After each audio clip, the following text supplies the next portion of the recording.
இன்னைக்கு நம்ம பார்க்க போற ரெசிபி என்னன்னா நூடுல்ஸ் தோசை.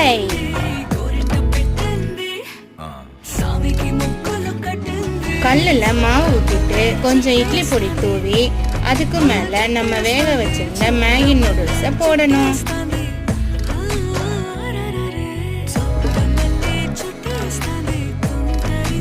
அதுக்கு மேல கொஞ்சம் இட்லி பொடி தூவி விட்டா இன்னும் கொஞ்சம் தூக்கலா டேஸ்ட் இருக்கும். தோசையை திருப்பி போட்டா ரெடி. எங்க வீட்டு குட்டீஸுங்களுக்கு ரொம்ப பிடிக்கும். உங்க வீட்டு குட்டீஸுங்களுக்கும் ட்ரை பண்ணுங்க. பாய்.